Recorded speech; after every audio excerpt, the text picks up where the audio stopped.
Hola amigos, bienvenidos a Escudo Financiero USA en una tarde fría de febrero en el suburbio de Aurora, Illinois. Comienza la historia de Luis Andrade, un inmigrante latino de 29 años que llegó a Estados Unidos hace 3 años con una visa de trabajo y un objetivo claro: construir una vida estable para él y su familia, pero que nunca había escuchado en detalle cómo funciona el sistema de crédito en este país. Un sistema invisible que no se ve en la billetera, pero que decide quién puede rentar un apartamento, comprar un auto, pagar menos intereses o incluso conseguir ciertos empleos. Luis trabaja como técnico de mantenimiento en una empresa de logística, recibe su salario puntualmente y administra su dinero con cuidado. Paga renta, servicios y envía remesas a su madre en México, pero vive con una falsa sensación de seguridad financiera porque cree que ahorrar y no endeudarse es suficiente, sin saber que en Estados Unidos la ausencia de crédito puede ser tan riesgosa como un mal crédito. En su mismo complejo de apartamentos vive Mariana Ríos, de 34 años, madre soltera de 2 hijos, quien llegó hace más tiempo y ha aprendido, a veces de forma dolorosa, que el sistema financiero estadounidense no perdona la desinformación. Ella recuerda claramente cuando intentó cambiarse a un departamento más grande y fue rechazada no por falta de ingresos, sino por no tener historial crediticio suficiente, una experiencia que marcó su relación con el dinero. También aparece en esta historia Carlos Mendoza, de 41 años, supervisor en la empresa donde trabaja. Luis, un hombre respetado por su experiencia laboral, pero que arrastra errores financieros del pasado, incluyendo tarjetas abiertas sin entender los términos, pagos atrasados y la creencia común de que el crédito es una trampa diseñada para endeudar a los inmigrantes. El escenario es cotidiano en supermercados, estaciones de gasolina, pagos automáticos desde el banco, conversaciones rápidas en el estacionamiento después del trabajo, pero el riesgo financiero es profundo y silencioso, porque ninguno de ellos recibió educación formal sobre cómo se construye el crédito desde cero en Estados Unidos, cómo se reporta, quién lo evalúa y por qué una decisión pequeña puede tener consecuencias durante años. La historia se activa cuando Luis recibe una noticia aparentemente simple. Su contrato de renta no será renovado porque el propietario venderá el edificio, y al buscar un nuevo lugar para vivir, descubre que todos los complejos le piden un puntaje de crédito, depósitos más altos o un cofirmante, algo que él no tiene, lo que revela una vulnerabilidad que nunca consideró. Mariana intenta explicarle que no es un castigo personal, sino una regla del sistema. Pero Luis siente frustración y confusión, porque en su lógica financiera ha hecho todo bien. No debe dinero, no tiene préstamos, no ha fallado en pagos, y aún así, el sistema lo trata como un desconocido financiero. Carlos interviene con advertencias basadas en su experiencia, mezclando verdades con mitos, diciendo que las tarjetas solo sirven para endeudarse y que es mejor evitar el crédito por completo, reforzando un miedo común entre muchos latinos en Estados Unidos, un miedo que nace de experiencias reales, pero también de información incompleta. En este punto de la historia, el crédito deja de ser un concepto abstracto y se convierte en una barrera real para la estabilidad, mostrando que el riesgo no siempre viene de gastar de más, sino de no existir financieramente ante las agencias que evalúan el comportamiento económico. Este primer momento no trata de soluciones ni de recomendaciones personales, sino de entender el problema. Como miles de latinos trabajadores responsables y disciplinados enfrentan obstáculos financieros no por malas decisiones, sino por desconocimiento de las reglas del juego. Reglas que no se explican al cruzar la frontera ni al abrir una cuenta bancaria. La tensión crece silenciosamente porque Luis tiene un plazo limitado para mudarse. Mariana teme repetir errores pasados y Carlos observa cómo su propia historia se refleja en la de su compañero, dejando claro que el crédito en Estados Unidos no es un lujo, sino una herramienta de protección financiera que si se ignora, puede convertirse en un riesgo tan grande como una deuda mal manejada. Y así se establece el punto de partida de esta historia educativa sobre cómo se construye crédito desde cero. ¿Por qué importa y qué ocurre cuando se subestima su impacto en la vida diaria de los latinos que viven y trabajan en Estados Unidos? La situación de Luis Andrade no mejora en los días siguientes, porque al comenzar formalmente la búsqueda de un nuevo apartamento, descubre que el problema del crédito no es aislado ni negociable, ya que en cada oficina de arrendamiento le piden autorización para revisar su historial crediticio, y cuando explica que no tiene, las respuestas son educadas pero firmes, con requisitos adicionales como depósitos equivalentes a 2 o 3 meses de renta, ingresos más altos o un CADUDER con buen crédito, condiciones que para alguien que recién empieza en el sistema resultan difíciles de cumplir. Y esto lo obliga a cuestionar por primera vez su comprensión del dinero en Estados Unidos. Mariana Ríos, al ver su preocupación, decide contarle con más detalle su propia experiencia, recordando cómo al llegar al país trabajaba largas jornadas, pagaba todo en efectivo y se sentía orgullosa de no deberle nada a nadie, hasta que intentó financiar un auto usado para llevar a sus hijos a la escuela y al trabajo. Y el banco le ofreció un préstamo con una tasa de interés extremadamente alta porque su historial era corto y débil, lo que la llevó a pagar casi el doble del valor original del vehículo con el tiempo. Ella explica que el sistema no evalúa solo cuánto ganas o si eres responsable, sino si has demostrado con registros verificables que sabes manejar crédito, y que esa demostración se construye lentamente, con productos financieros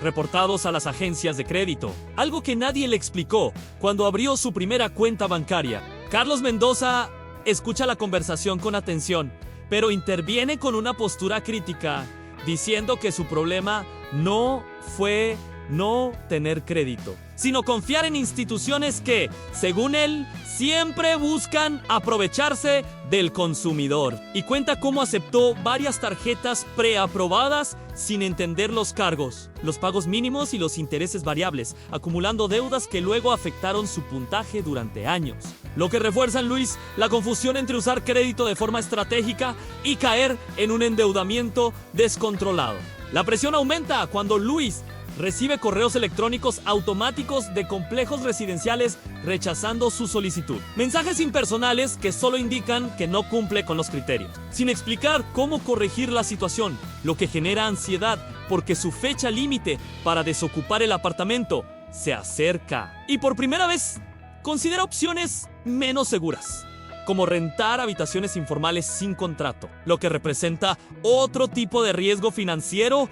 y legal. En el trabajo, el ambiente también refleja esta tensión, ya que otros compañeros latinos comparten historias similares, algunos pagando depósitos excesivos, otros dependiendo de familiares con mejor crédito y otros más resignados a vivir en lugares más caros o menos convenientes, mostrando que la falta de educación financiera estructurada tiene un impacto colectivo, no individual. Mariana decide profundizar y le explica a Luis que el crédito se construye a través de información reportada por bancos, emisores de tarjetas y prestamistas, y que no tener actividad equivale a no tener identidad financiera, algo que el sistema interpreta como incertidumbre, no como virtud, aclarando que el crédito no es una extensión del ahorro, sino un registro de comportamiento, donde la puntualidad, el uso moderado y la antigüedad juegan un papel clave. Ella recuerda que su error fue reaccionar tarde, cuando ya necesitaba el crédito, en lugar de construirlo, cuando no era urgente. Una diferencia que ahora intenta explicar para que Luis entienda que el tiempo es un factor que no se puede acelerar fácilmente. Carlos, aunque sigue escéptico, reconoce que su mayor daño vino de no entender cómo funcionan los reportes crediticios, las agencias que los manejan y la forma en que un pago atrasado puede permanecer registrado durante años, afectando decisiones futuras que no imaginaba cuando firmó aquellos contratos. A lo largo de varias conversaciones, Luis empieza a notar un patrón. El sistema financiero estadounidense no castiga el esfuerzo, pero sí penaliza la falta de información. Y no distingue entre quien evita el crédito por miedo y quien lo maneja irresponsablemente, porque ambos aparecen como riesgos desde la perspectiva de las instituciones. La historia se complica cuando Luis encuentra un apartamento que sí estaría dispuesto a aceptarlo, pero solo si paga un depósito elevado y una renta ligeramente mayor, lo que comprometería su capacidad de ahorro mensual y su margen de seguridad ante emergencias, obligándolo a elegir entre estabilidad inmediata y salud financiera a largo plazo. Una decisión que muchos latinos enfrentan sin entender completamente las consecuencias. Mariana le advierte que aceptar condiciones desfavorables puede resolver el problema actual,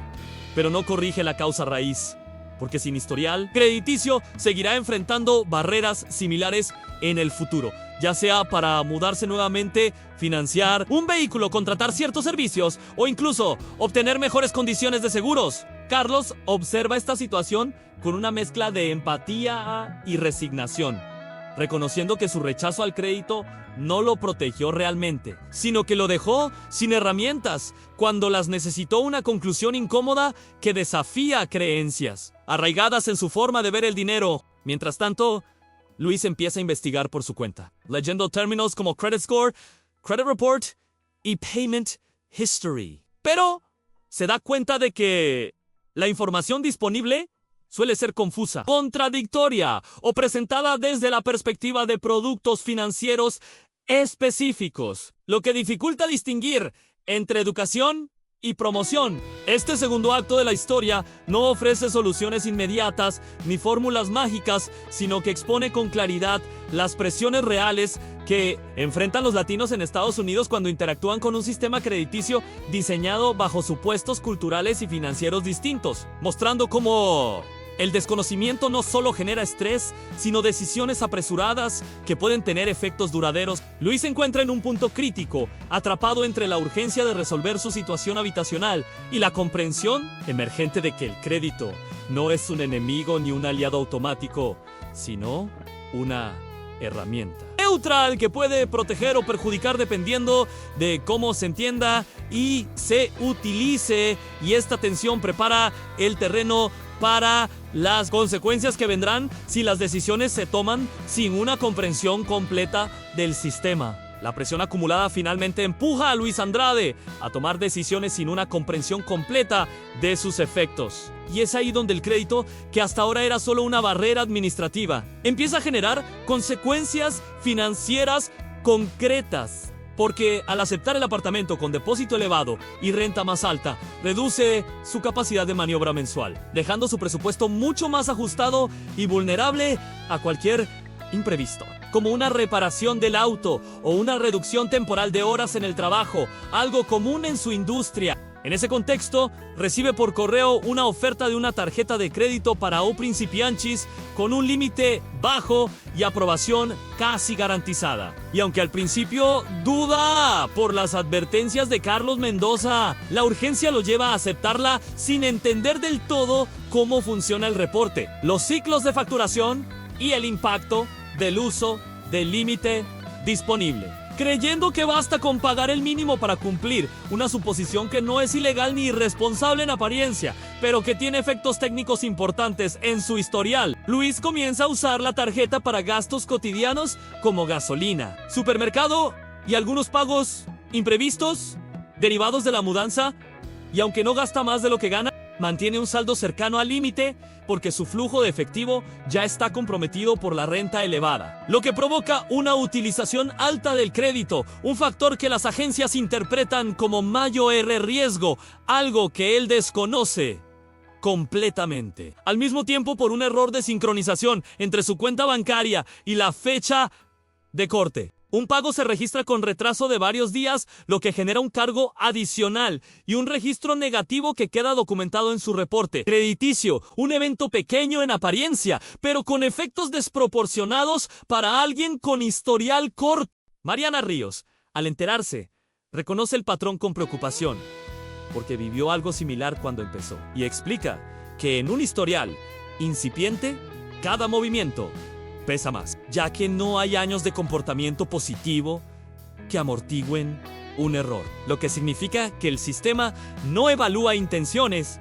sino datos acumulados. Carlos observa la situación con una mezcla de frustración y validación de sus miedos, señalando que este tipo de errores son precisamente los que, en su experiencia, terminan atrapando a las personas en ciclos de deuda, aunque también admite que en su caso el problema fue multiplicar tarjetas y préstamos sin control, algo que Luis todavía no ha hecho, pero que ahora entiende como un riesgo real. La consecuencia inmediata no se ve en la vida diaria de Luis porque nadie le llama ni le quita la tarjeta, pero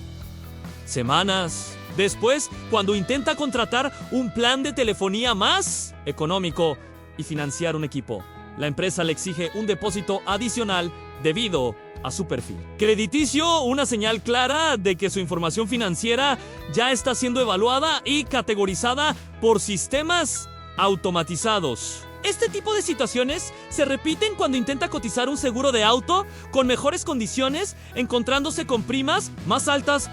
no por accidentes o multas, sino por su historial crediticio limitado y recientemente afectado. Algo que le resulta difícil de aceptar porque no asocia el crédito con el comportamiento al volante, pero que en la práctica es parte del mismo ecosistema de evaluación de riesgo. La acumulación de estos costos adicionales reduce aún más su margen financiero, creando un efecto dominó donde una decisión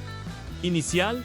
tomada sin información completa incrementa gastos futuros que no estaban previstos, demostrando que el crédito no falla de forma dramática, sino silenciosa y progresiva. Mariana intenta ayudarlo a entender que el problema no es haber usado crédito, sino haberlo hecho sin conocer las reglas técnicas que gobiernan su impacto, como la proporción de uso, la puntualidad estricta y la importancia del tiempo. Pero también es clara al decir que corregir estos efectos no es inmediato, porque los reportes funcionan con memoria, no con intenciones. Carlos, por su parte, comparte detalles más específicos de su propio historial, explicando cómo los errores del pasado le cerraron oportunidades laborales indirectas, como ascensos que requerían revisiones de antecedentes financieros, algo que muchos latinos desconocen hasta que lo viven y que amplía la comprensión de que el crédito no solo afecta préstamos, sino percepciones de confiabilidad. La narrativa alcanza un punto crítico cuando Luis, enfrentando varios gastos acumulados, considera usar la tarjeta para cubrir una emergencia menor, convencido de que ya está dañada y que un poco más no hará diferencia. Una forma de pensamiento común, cuando las consecuencias no son inmediatas, pero que refleja cómo el desconocimiento puede transformar una herramienta en un riesgo creciente. Afortunadamente, la conversación constante con Mariana y la observación de la experiencia de Carlos funcionan como un freno narrativo, no porque le den soluciones mágicas, sino porque le permiten entender que el daño no es irreversible, pero sí acumulativo, y que cada decisión futura se suma a un registro que no se borra rápidamente. Este tercer tramo de la historia muestra con claridad el principio de causa y efecto del sistema crediticio estadounidense. Cómo la urgencia lleva a aceptar condiciones desfavorables, cómo la falta de comprensión técnica amplifica errores pequeños y cómo las consecuencias se manifiestan en forma de costos adicionales, oportunidades limitadas y estrés financiero persistente, sin necesidad de un colapso visible. Para Luis, el crédito deja de ser solo un requisito para rentar un apartamento y se convierte en un factor transversal que influye en múltiples aspectos de su vida financiera, revelando que la verdadera vulnerabilidad no está en usar o no usar crédito,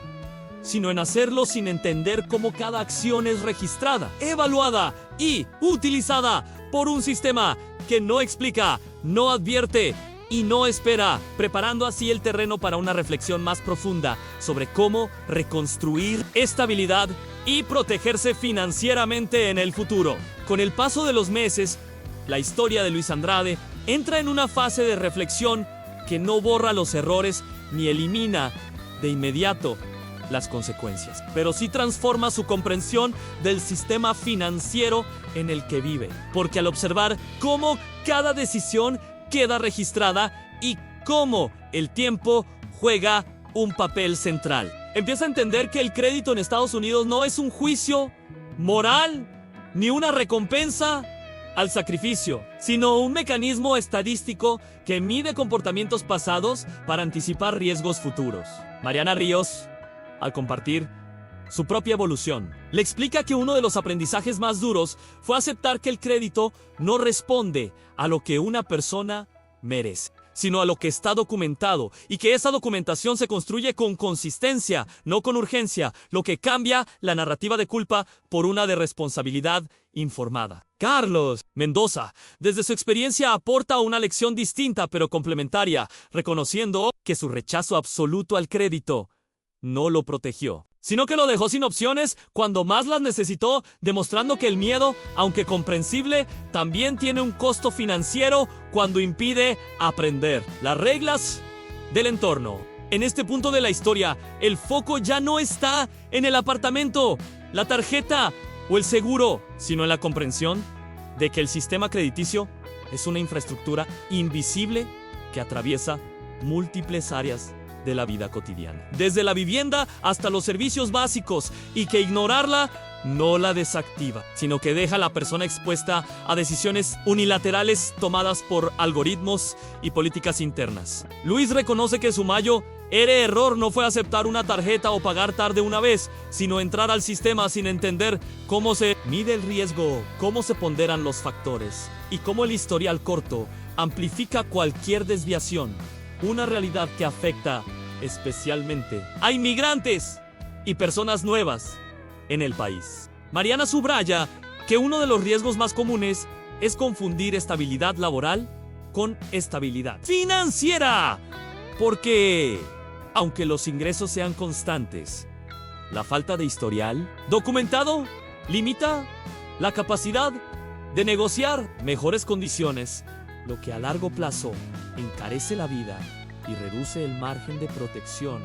ante imprevisto. Carlos añade que otro error frecuente es pensar que el crédito solo importa cuando se quiere pedir un préstamo grande, sin considerar que muchas evaluaciones ocurren en segundo plano, como en seguros contratos de servicios o procesos administrativos, lo que convierte al crédito en un factor transversal que actúa incluso cuando no se solicita activamente. A medida que la conversación avanza, los tres coinciden en que el sistema no ofrece educación clara ni advertencias comprensibles, lo que genera una brecha informativa que afecta desproporcionadamente a comunidades latinas, donde el efectivo, la desconfianza institucional y la falta de orientación formal crean un entorno propenso a malentendidos costosos. La lección central que emerge no es que el crédito sea bueno o malo, sino que es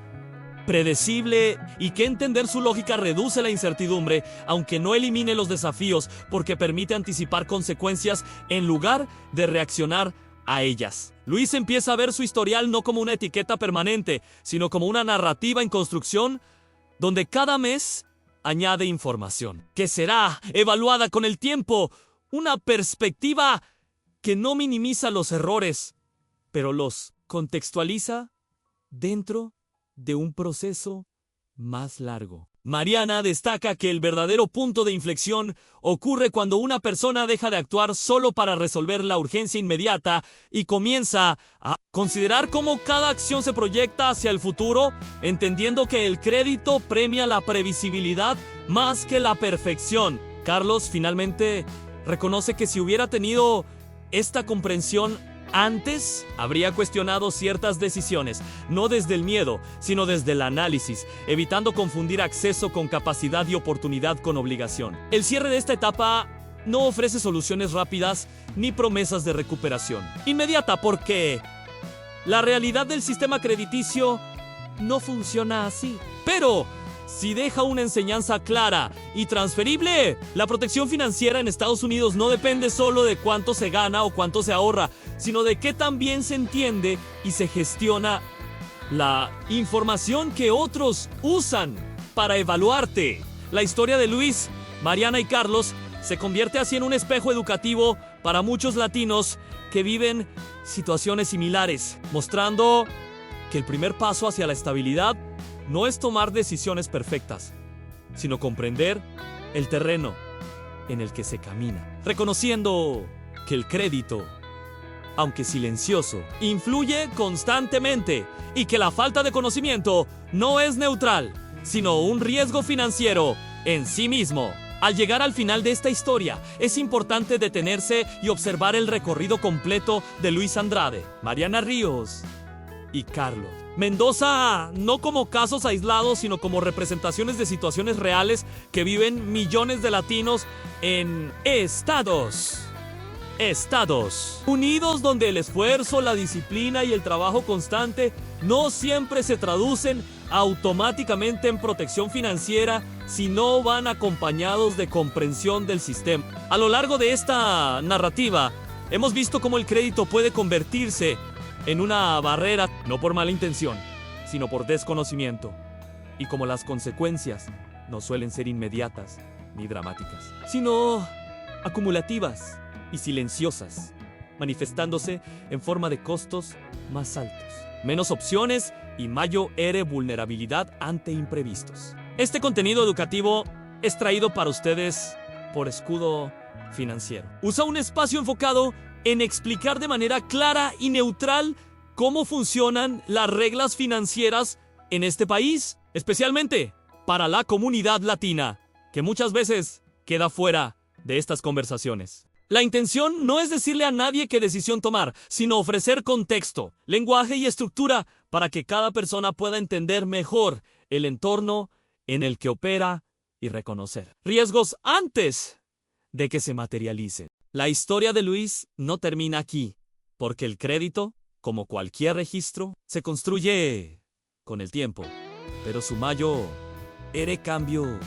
¿ya ocurrió? Dejó de ver el sistema como un enemigo incomprensible y comenzó a entenderlo como una realidad que se puede analizar. Si esta historia refleja algo de tu propia experiencia, la invitación es a seguir aprendiendo, observando y cuestionando la información financiera que afecta tu vida diaria, sin miedo, pero con criterio. Escudo Financiero existe para acompañar ese proceso educativo, ayudando a transformar la confusión en claridad y la incertidumbre en conciencia financiera. Gracias por ser parte de esta comunidad que busca protegerse a través del conocimiento, y recuerda que entender las reglas no garantiza resultados perfectos, pero sí reduce riesgos innecesarios y amplía las opciones disponibles con el tiempo.